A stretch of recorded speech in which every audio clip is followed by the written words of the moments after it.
Un día frío de invierno, el doctor S.M. junto con sus policías recibieron la orden de ir a una ciudad, cerca del río Danubio, que hacía poco fue devuelta a Hungría. Allí recibieron nuevas órdenes.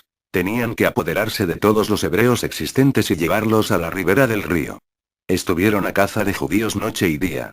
Los sacaban de sus hogares, de los hospitales, de las sinagogas, de sus oficinas y comercios. Secuestraron a los niños de las escuelas, colegios y guarderías, y los llevaron a la ribera del río. Allí obligaron a los hombres a romper el hielo a lo largo de la orilla del río y después ordenaron a todos a desnudarse, poniendo en grandes montones sus sacos, vestidos, zapatos y juguetes. Millares y millares de seres humanos, viejos y jóvenes, hombres, mujeres y niños, infantes en brazos de sus madres fueron alineados completamente desnudos y expuestos al frío invernal a lo largo de las orillas del río. Una orden con voz de trueno se oyó, y todos estos desventurados fueron ametrallados y sus cuerpos se desplomaron al río. Durante un largo periodo de tiempo, cuando las amas de casa compraban pescado en el mercado y lo abrían en sus casas para limpiarlo, encontraban en los estómagos de los peces partículas de cuerpos humanos, y algunas veces, miembros pequeños de niños. Desde esa ocasión, el coronel era un hombre enfermo, y decidió presentar su renuncia. El coronel S.M. era un hombre familiarizado con la muerte en los campos de batalla, pero nunca podría olvidar los gritos de los hombres y mujeres, y el llanto desolador de los niños que fueron inmolados ese día a orillas del río. En 1941, el ministro de Guerra de Hungría, Barta, y el jefe del cuerpo militar, Wert, en cooperación con otros miembros del gobierno pronazi, establecieron las compañías de trabajo. En estas compañías fueron incluidos cristianos de origen rumano, quienes habían permanecido en Transilvania después de la decisión de Hitler en Viena, además de 150.000 judíos. A raíz del Tratado de Paz de Trianon, en Francia, los húngaros y los rumanos eran enemigos. Una noche, un joven abogado rumano fue traído a nuestro hospital en un estado deplorable. Se había escapado de una compañía de trabajo. Por un milagro su madre había trabado contacto con un sargento de su unidad, y sobornándolo, consiguió que su hijo pudiera escapar. Aun cuando se encontraba muy enfermo, tenía que cruzar la frontera hacia Rumanía en la noche siguiente, para evitar ser capturado.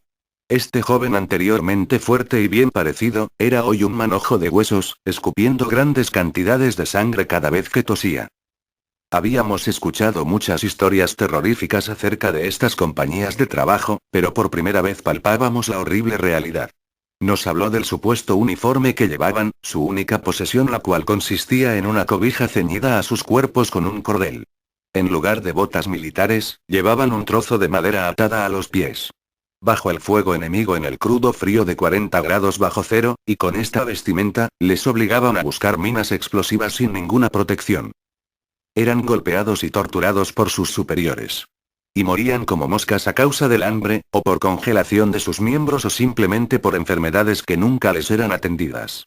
Cuando una epidemia de tifo les atacó, era usado un tratamiento médico drástico. Encerraron a los enfermos en grandes barracas de madera, y rociaron con gasolina el suelo, las cobijas y demás objetos, aplicándoles fuego. Muy pronto los gritos desesperados de las gentes que se quemaban se dejaron oír. Ametralladoras apostadas esperaban a aquellos que trataron de escapar a tan horrible muerte a través de puertas y ventanas. El joven abogado seguía contando historias horribles, hasta que su médico le prohibió hablar. Le aguardaba un largo y peligroso viaje, y tenía que descansar. Cuando iba yo saliendo del cuarto, llegó su madre con un sacerdote. Ella quería que su hijo se confesara, y que le fueran aplicados los santos óleos, pues temía que muriera durante la jornada que le aguardaba, debido a su crítico estado, o podría encontrar la muerte a manos de algún centinela de la frontera. Estaba perfectamente justificado el temor del obispo Aaron Martón acerca de la colaboración del gobierno pronazi húngaro hacia los alemanes. A partir del 19 de marzo de 1944, cuando llegó el ejército alemán y la Gestapo a Hungría, la situación de todos los que no estaban de acuerdo con la ocupación alemana y eran antinazis, como también la de los hebreos, se había hecho peor cada día. En el pasado, Hungría ya había sufrido las consecuencias de una ocupación por los alemanes. Pero el gobierno pronazi parece que ya había olvidado esto, incluyendo el famoso poema que fue escrito exclusivamente para recordarle al pueblo húngaro este período trágico. La esencia de este poema repite varias veces al estribillo con la siguiente advertencia: húngaros, no creáis en los alemanes, y haced caso omiso de las dulces promesas que os hacen para convenceros. Pero el general Dome Stohay, nuevo primer ministro, había prometido a los alemanes su completa colaboración, y el general era un hombre que cumplía su palabra. El hombre nombrado por los alemanes como director de la exterminación de los judíos, era el SS Obersturmbannführer Adolfo Eichmann. Después de dirigir la exterminación de judíos en países europeos ocupados, llegó a Budapest el 21 de marzo, para hacerse cargo de los judíos húngaros. Dirigía sus operaciones desde su oficina llamada Judenkommando, Comando Judío, establecida en el Hotel Majestic en Budapest, y algunos de sus ayudantes eran el barón Dieter von Oislizenny, miembro de una antigua familia prusiana, y convertido ahora en un Hauptsturmführer, el teniente coronel Hermann Krumey, el coronel Kurt Becher, el Obersturmbannführer Brunner, el capitán Unsche, Novak, el doctor Seible, Danegger y Brock, etc. Eichmann, quien ya había sido asignado a un campo de la SS en Dachau en 1934, tenía una larga experiencia en la matanza de judíos, desde 1938. Pero llegó a la cima de su carrera como el mayor asesino de todos los tiempos en la conferencia de Wannsee, en el 20 de enero de 1942. En esta conferencia, efectuada en el número 56-58 de Große Wannsee-Straße en Berlín, Eichmann fue nombrado director ejecutivo del infamante plan de los alemanes llamado la Solución Final para los Judíos. Con gran entusiasmo aceptó el nombramiento y la tarea de exterminar más de 11 millones de judíos que habitaban en los territorios ocupados por los alemanes. Precisamente en esta conferencia, Eichmann sugirió muchas ideas útiles que fueron acogidas con beneplácito por parte de los grandes de Alemania ahí reunidos. Hungría era aliada alemana y fue por lo tanto el último país europeo ocupado por los alemanes. Eichmann tenía una ardua tarea que hacer en Hungría. Tenía la vida de cerca de 800.000 judíos en sus manos, para exterminarlos. En este tiempo la maquinaria de guerra alemana tropezaba con dificultades, y la posición de Hitler era cada día más crítica. Las cosas en Bulgaria y Rumanía no iban muy bien para el Tercer Reich. Eichmann se encontraba hondamente preocupado. ¿Qué ocurriría si el pueblo de Hungría, última posesión de la insaciable ambición de Hitler, se despertara y protestara contra la deportación de judíos? Pero su preocupación no tenía fundamento. Desgraciadamente, el gobierno húngaro pronazi se sobrepasó en su colaboración, tomando una actitud que sorprendió al mismo Eichmann, prestando más que ayuda a los alemanes. El 20 de abril de 1944, a las 4 de la tarde, miembros del gobierno húngaro pronazi solicitaron entrevistar oficialmente a Eichmann en el Hotel Majestic. Le entregaron personalmente una petición firmada, en la cual, los húngaros solicitaban al gobierno alemán su aliado, y a su digno representante, el Obersturmbannführer Adolfo Eichmann, la deportación de los judíos húngaros, prometiendo prestarles toda clase de ayuda para llevar a cabo esta solicitud, en la forma de reunir a los judíos en guetos, y llevarlos a la estación, encerrarlos en vagones de ferrocarril, para transportarlos a campos de concentración acompañados por los policías húngaros orgullosos de sus famosas plumas de gallo que llevaban en sus cascos. Eichmann tuvo que prometerles a los miembros del gobierno húngaro que ningún judío regresaría a Hungría con vida. Eichmann sonrió maliciosamente, ya que en ninguna parte de Europa tuvo una tarea tan fácil. En otros países había tenido que pelear materialmente con los gobiernos que rehusaban entregarle a los judíos. Tenía que hacer uso de toda su fuerza y triquiñuelas para que la vida de los judíos pudiera ser puesta en sus manos. Eichmann solemnemente juró bajo palabra de honor que ningún judío volvería con vida a Hungría. Este era el primer país en que el gobierno venía por propia voluntad a entregarle a sus hebreos. Los requisitos necesarios fueron llenados, y los papeles firmados. 800.000 vidas humanas acababan de ser condenadas a muerte. Después de concertado el trato, y con plácidos así los deseos del gobierno húngaro pronazi, alemanes y húngaros chocaron sus tacones y amigablemente se dieron un apretón de manos en señal de despedida, como correspondía despedirse de aliados amigos y perfectos caballeros. Al tener lugar las deportaciones en masa, el almirante Horthy, regente de Hungría, recibió innumerables protestas. El Vaticano envió notas suplicantes a Horthy, insistiéndole que debía impedir la deportación de hebreos en Hungría. El rey de Suecia, el presidente Roosevelt y otros firmemente insistieron en que Horthy debería terminar con la persecución judía. El gobierno de Suiza, Suecia y Estados Unidos ofrecieron refugiar ciertas cantidades de judíos en sus respectivos países. Similar ofrecimiento fue hecho también por el Consejo Americano de Refugiados.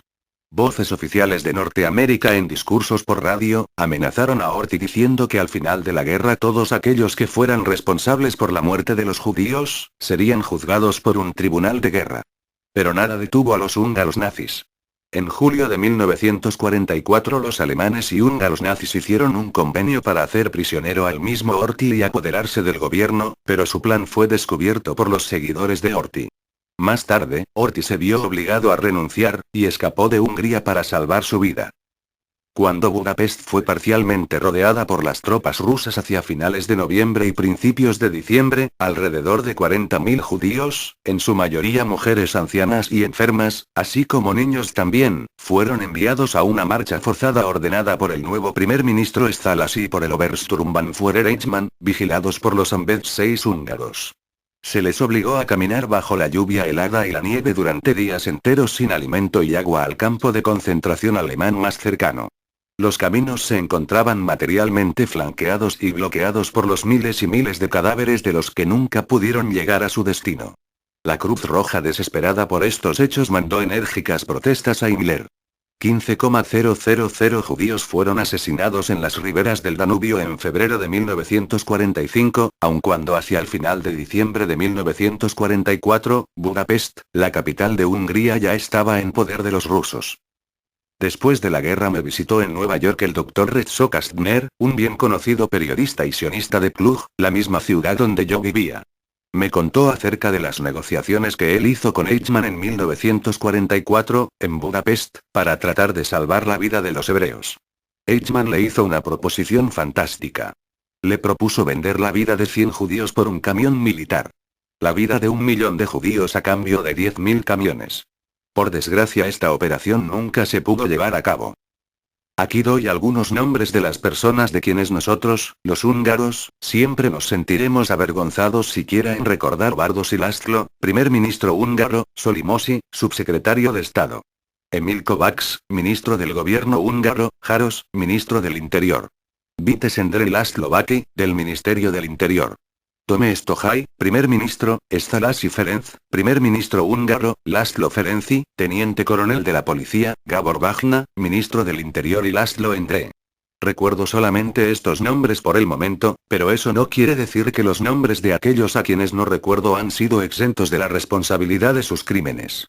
Todas estas personas y sus cómplices, culpables en grado máximo por las atrocidades cometidas, como los de nosotros que no cometimos crímenes, pero que no hicimos nada por impedir que Hungría llegara a tales extremos, somos responsables en parte por la posición que Hungría tendrá en la sociedad de las naciones, después de la Segunda Guerra Mundial, cuando los hechos sean juzgados por el mundo entero. Nuestra culpa. Nuestra culpa. Nuestra máxima culpa. Tuvimos en efecto algunas experiencias alarmantes en Klug, y al meditar ahora sobre ellas, me doy cuenta que debimos haberlas tomado como avisos de lo que verdaderamente estaba pasando. La experiencia más significativa ocurrió a principios del año de 1944. Un día, mi esposo fue llamado a la estación de la policía de seguridad, y sometido a interrogatorio por la temida SS. Fue acusado de boicotear el uso de medicamentos e instrumentos médicos alemanes en su clínica. Afortunadamente el Dr. Lengyel pudo dar una satisfactoria explicación y las SS lo dejó en libertad. Privadamente, estábamos de acuerdo que el interrogatorio se debía a una denuncia. Ahora sabíamos que por las informaciones obtenidas, el Dr. Lengyel debía ser vigilado constantemente por los alemanes. Representantes de la compañía Bayer alemana, como averiguamos después, eran secretamente miembros de las SS y de la Quinta Columna, y tranquilamente se movían a través de Transilvania, con objeto de aumentar sus ganancias, y a la vez hacer propaganda para su país, Alemania. Habían tendido una amplia red de espionaje, y un hombre que era propietario de un gran hospital y que no simpatizaba con el Tercer Reich, presentaba un fácil blanco para sus maquinaciones. No recuerdo con exactitud los nombres de los representantes de la compañía Bayer. Generalmente visitaban a mi esposo o a sus ayudantes. Pero recuerdo claramente a un hombre llamado Dr. Capecius, alto, fuerte, bien parecido, de cabello oscuro y finos modales. Él era un húngaro de origen alemán que los húngaros llamaban Svab. Entonces no podía imaginarme que pronto por mis propias experiencias iba a saber más sobre el Dr. Capecius y qué otras ocupaciones tenía además de ser un alto empleado de la casa Bayer. Al mismo tiempo que trabajaba para la compañía Bayer, tenía un puesto importante en la maquinaria del Tercer Reich.